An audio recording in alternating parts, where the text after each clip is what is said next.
So one of the skeptic God in heaven jokingly said to Sakra that the king of God was exaggerating. So he wanted to test the prince whether or not he's really the bravest, the most courageous being or not. Oh, yeah. Oh my God. I'm terrified already. When the gods of this kind of heaven come down and want to test you, oh, I don't know, you cannot run anywhere. Okay? Even the best spy, the best CIA agent on this planet were to chase you, to hunt you down. You will have more chance to run away than if this God, one of these gods come down and try to catch you. Nowhere to run. You cannot escape. You just have to sit there and have to endure whatever they want to measure upon you. This is terrible. I'm already scared. Yeah. Okay, now this God from this heaven, they are specialized in making trouble for a practitioner. And it's not the prince's fault even. He's only 8 years old kid. He did not even say, oh, I'm this, I'm that, I can do this, I can do that, and I want to save the planet. Be fast, go read nothing. He didn't do anything. It's not his fault. If he grown up already and vowed to save all beings or saying such a great thing like that, then possibly the gods should come down and test him. But it's none of their business. I'm telling you, I really don't like these gods at all. They should just mind their own business. In heaven, they have everything they need. They're so happy, joyful. Why do they mess with us? We, the mortal, we do nothing wrong to them. Never mind. They still want to come down and mess with you. Terrible. So, said and done. This God, not the Sakra God, but the smaller God, maybe subordinate God, yeah? Say to the king that he's going down now to test Vatman, just because the king of God praised him. The king of God praised him, not the prince himself. He's only a kid. Oh, see what he's doing. Okay. If you're scared, just block your ears. Now, Vatman, the prince, was playing with children of his age in the Chinatkan jungle. The game was to race to a target tree, climb up and come down. It's a kid's game, yeah? And get to that tree, whatever the tree they designate, climb up and come down. So easy. Whoever is the first one to reach the ground was the winner. Yeah. Maybe they all climb up together at one time, and then they all come down together. Yeah? See whoever come down first. So Vatman ran the race and was first to climb the tree. They probably do the timing. And then the boys on the ground saw a ferocious cobra slithering up around the trunk of the tree. The boys see that. You know who that is already, right? You can guess, right? Suddenly a cobra appeared from nowhere, and right exactly where the prince was climbing, and hissing and raised his hood.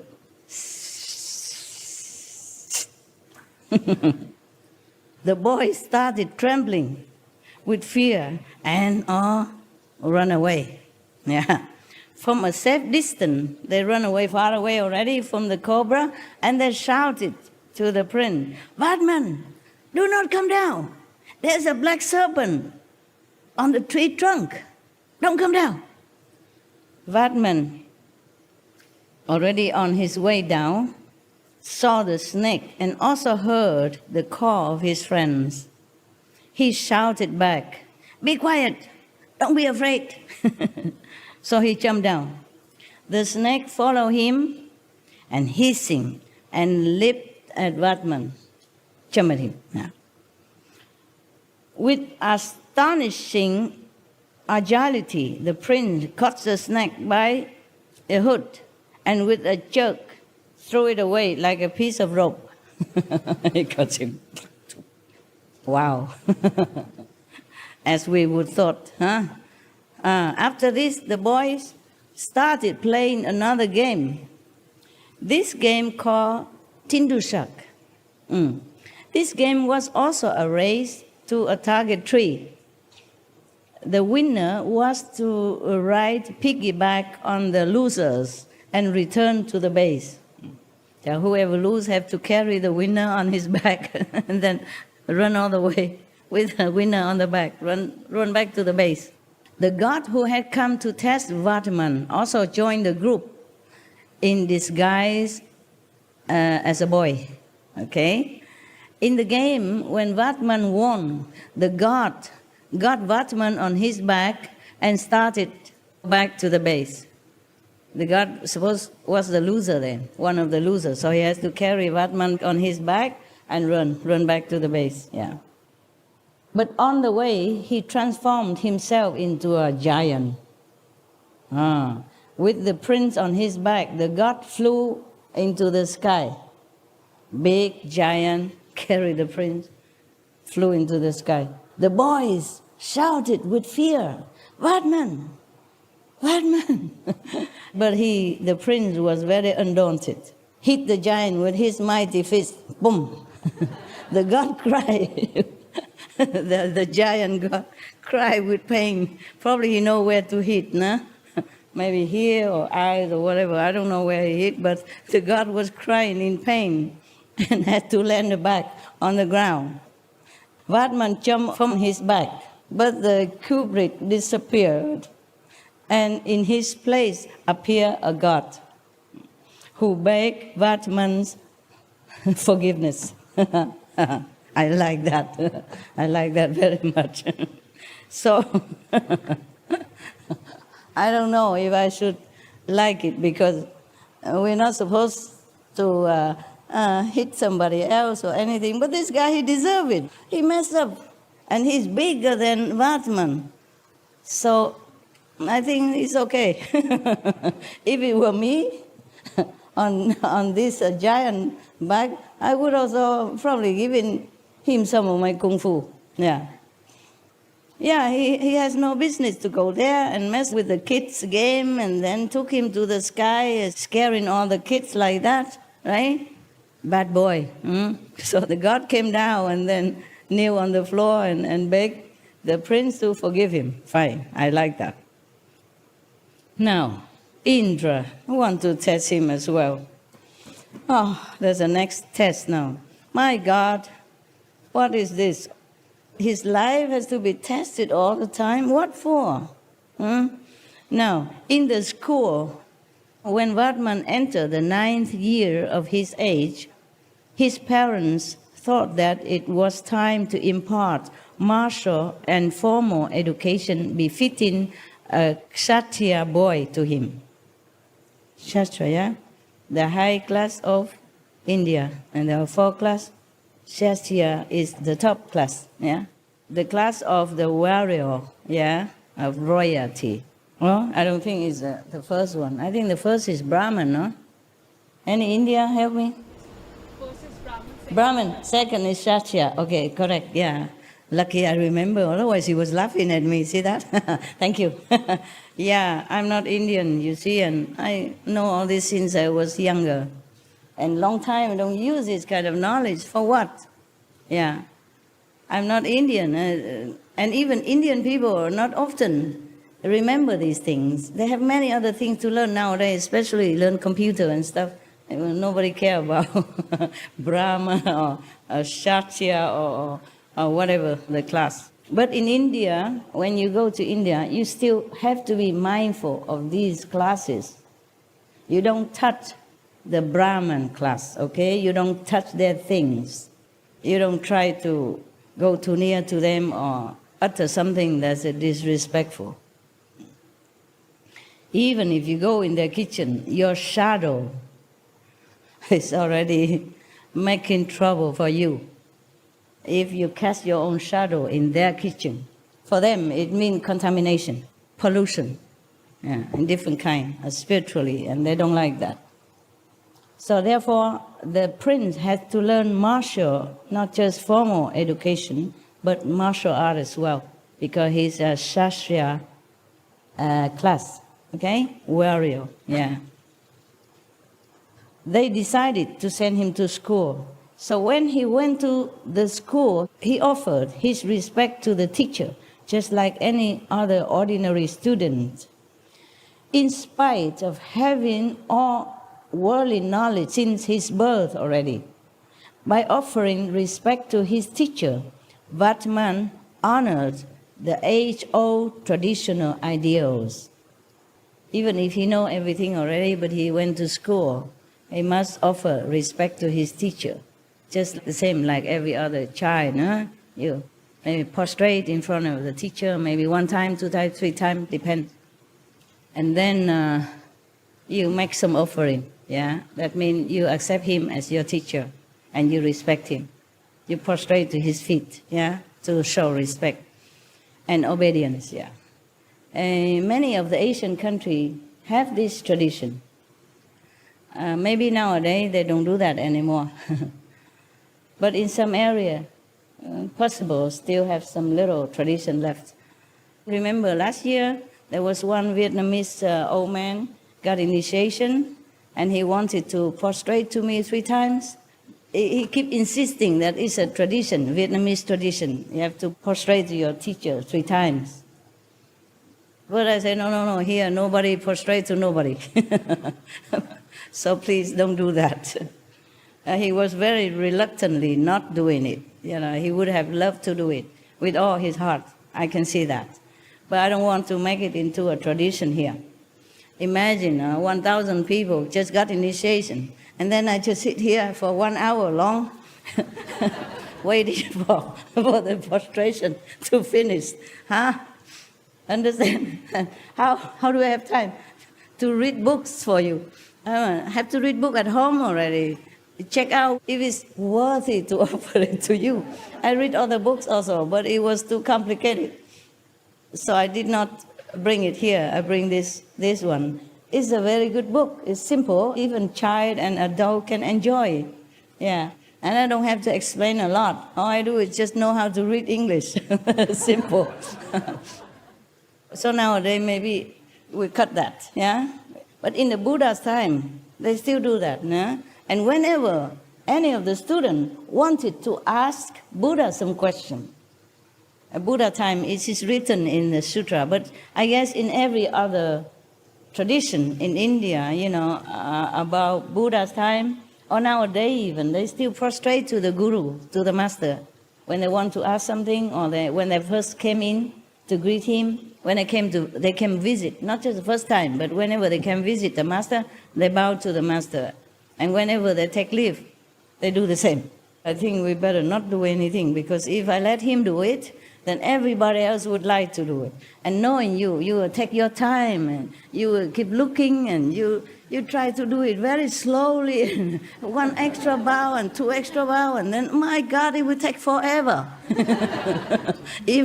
Even I respect traditions, and it's not a bad tradition, but logistically speaking,